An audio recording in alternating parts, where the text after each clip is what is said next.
মাকে দেখো কি আনন্দে আত্মহারা হয়ে আছে। চার নাতি নাতনিকে নিয়ে সে ঘুমোতে গেছে। আমার ছেলেও একই ঘরে, সে নিচে শুয়েছে, কিন্তু সব দিয়ার সাথেই শোবে। ঠিক আছে, খুব আনন্দে আছে, খুব হাসছে। দেখো কি যে করছে আমার মেয়ে, তো চিৎকার করতে করতে গলাই ভেঙে ফেলেছে। সকালবেলার জন্য বসিয়ে পড়লাম, মানে লাঞ্চের জন্য ঝিঙে পোস্ত, একটু ঘুগনি বানিয়েছি ব্রেকফাস্টে, এইদিকে চিংড়ি ভাপে, আর একটা কাতলা মাছের একটা নতুন রেসিপি শিখেছে সেটাই করলাম। চিংড়ি হবেই, জয় যদি বাড়ি আসে, আমাদের এখানে আসে, জয়ের পছন্দের রান্না হবে, তার মধ্যে তো চিংড়ি মাছ হবেই।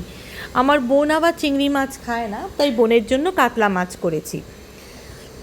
বোন আমার এখানে আসলে আমার একটা খুব সুবিধা, বোন দুই বাচ্চার খাওয়ার দায়িত্ব নিয়ে নেয়, মানে আমার মেয়েকে বোন খাইয়ে দেবে, সেম আলিপুরদুয়ার গেলেও বোন খাইয়ে দেবে, মানে আমার কোনো অসুবিধা নেই, ওদের মামু ওদের খাইয়ে দেবে, স্নান করিয়ে দেবে, কোনো প্রবলেম নেই। দেখো একটা দারুণ জিনিস, মানে এটা আমি জোয়ারদার বাবু আর তার মেয়েকে একটা সারপ্রাইজ দিয়েছিলাম। এটা হচ্ছে একটা মেডেল হ্যাঙ্গার, ভাস্করের অনেক মেডেল হয়েছে, আর মিমিরও, আমার মেয়েরও, তাই ওদের জন্য আমি একটা মেডেল হ্যাঙ্গার অর্ডার করেছি।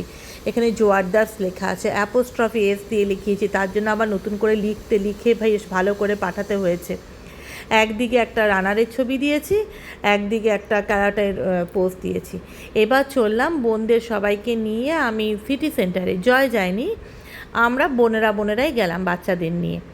সেই আমি মানে আমরা রওনা দিয়েছি 5:30-6টার সময়, একটু ওয়েদারটা একটু ঠান্ডা ঠান্ডাও হয়েছে।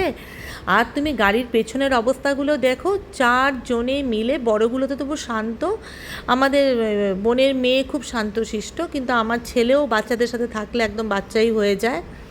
আমার আমার মেয়ে, বোনের ছেলে, অবস্থা দেখো এগুলোর কি বিচ্ছু হয়েছে, ঠিক মনে হচ্ছে কি স্কুলের গাড়ি চালাচ্ছি আমি, এমন অবস্থা।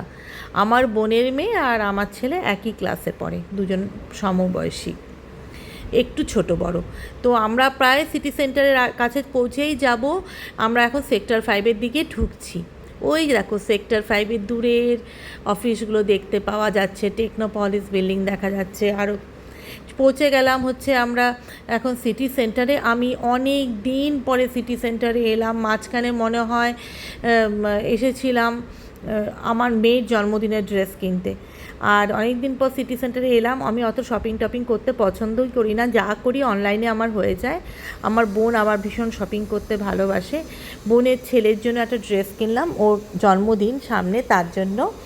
আর আমি আমার মেয়ের জন্য একটা ড্রেস খুঁজছিলাম, যে নেভি ব্লু কালারের মধ্যে একটা ড্রেস দেখলাম, খুব পছন্দ হলো, কিন্তু ওর সাইজে হলো না, একটু ছোট ছোট বাচ্চাদের জন্য এটা আছে।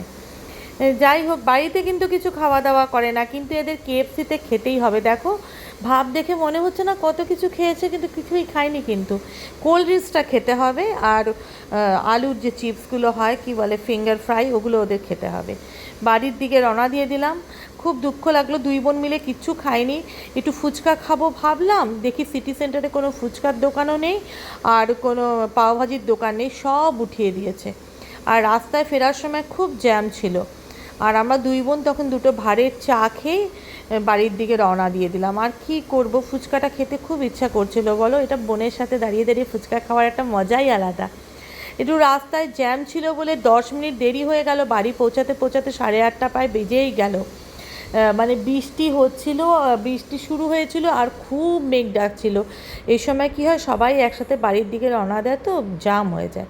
এই নিউ টাউনের মেলা প্রাঙ্গণে একটা মেলা এসেছে, আমি আর বোন মিলে প্ল্যান করেছি আজকে যাব, যদি যাই তোমাদের মেলার ছবিও আমি দেখাবো। হ্যাঁ, এই গরমটা একটু কমেছে, দেখো বৃষ্টিও পড়ছে, গাড়ির কাছে সব বৃষ্টি ফোঁটা আটকে আছে। তোমরা সবাই ভালো থেকো গো, তোমাদের সাথে গল্প করতে না খুব ভালো লাগে। তোমরা সবাই সুস্থ থেকো, আবার তোমাদের সাথে গল্প করব। আজকের জন্য টাটা।